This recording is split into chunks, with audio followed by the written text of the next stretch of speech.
कांग्रेस के वरिष्ठ नेता गुरदीप सिंह सप्पल जी मेरे साथ मौजूद हैं। सर, उत्तराखंड के हल्द्वानी में जो घटना हुई, शुद्धिकरण किया गया मल्लिकार्जुन खड़गे साहब की रैली के बाद, किस तरह देखते हैं? क्योंकि सवाल राज्यसभा में भी उठा, खुद खड़गे साहब ने इस पे बोला।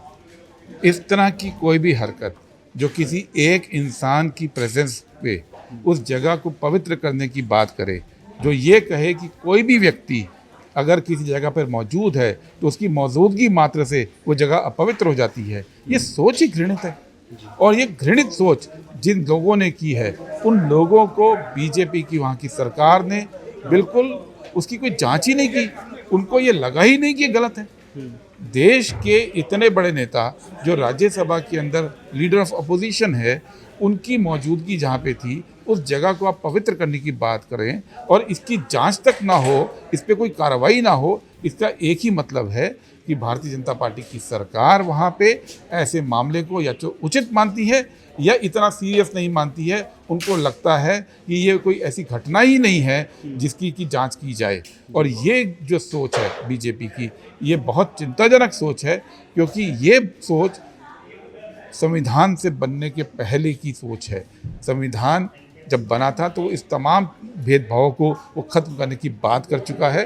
अफसोस की बात है कि संविधान की इस आत्मा की रक्षा ना बीजेपी की उत्तराखंड की सरकार कर पा रही है और ना ही केंद्र में गृह मंत्री और उनकी मंत्रालय ने किया है, क्योंकि ये जिम्मेदारी गृह मंत्री की भी बनती है कि लीडर ऑफ अपोजिशन जो राज्यसभा के अंदर हैं, उनके साथ इस तरह का जातीय रेसिस्ट व्यवहार हो तो उसकी रक्षा और संविधान की रक्षा करना गृह मंत्री का काम था।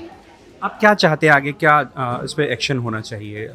इसके पीछे किस कार्रवाई होनी चाहिए और जिन लोगों ने किया है उनकी गिरफ्तारी होनी चाहिए। अगर ऐसा नहीं होता है तो क्या कुछ एक्शन लिया जाएगा? लेकिन जनता देख रही है, ये वो तमाम चीज़ें हैं जो हजारों साल से इस देश के अंदर होती रही हैं। लेकिन बहुत बड़े आंदोलन इतिहास में भी, आज़ादी के आंदोलन में भी, संविधान सभा में भी इस पूरी चिंता को आगे ले जाया गया कि देश में ऐसा नहीं हो। और जो लोग इस तरह का कर रहे हैं, उन लोगों के साथ हम भारत के भविष्य को शेयर नहीं कर सकते हैं। भारत का भविष्य ऐसा नहीं हो सकता है। इसलिए ये लड़ाई न केवल कानूनी है बल्कि वैचारिक राजनीतिक लड़ाई भी है। जैसे कि बीजेपी की ओर से स्टेटमेंट आया कि इस घटना से उनका कोई लेना देना नहीं है। अगर लेना देना नहीं है तो कार्रवाई क्यों नहीं की? जी, कार्रवाई ना करना ही इस बात का संकेत है कि उनको ये घटना सीरियस ही नहीं लगती है। उनको लगता है कि अगर किसी व्यक्ति के वहाँ पे होने से, खासतौर पर दलित व्यक्ति के होने से अगर जगह अपवित्र हो रही है और उसको पवित्र किया गया है तो ये कोई खास घटना नहीं है, ये तो होता रहता है। ये बीजेपी की मानसिकता है।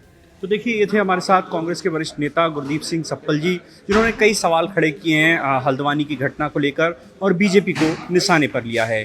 कैमरा पर्सन अमित सिंह के साथ दिल्ली से BSTV के लिए मैं प्रहलाद सेन।